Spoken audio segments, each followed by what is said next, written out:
This just continues on the trend of consolidation in food delivery marketplaces that we saw this past week in Europe. It's now coming to the US. It's announced that DoorDash is acquiring Caviar. So it's timely, right? This week we had Takeaway and Just Eat merge. DoorDash acquires Caviar for $400 million in cash from Square.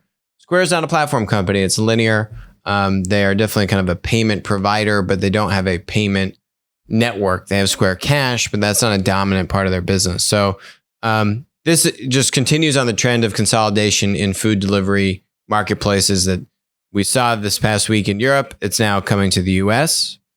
And I looked up the number that Nick was talking about. Delivery Hero, which is also in public platform company, went public in 2017.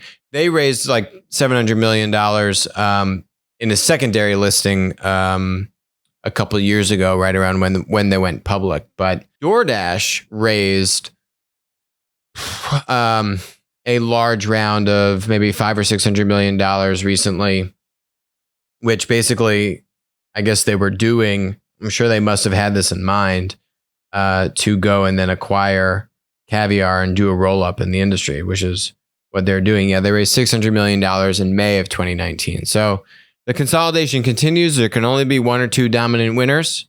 So this will be interesting. Let's see how this plays out, and I think really puts a lot of pressure on folks like Postmates and some of the other players besides Uber Eats, which I think is pretty dominant.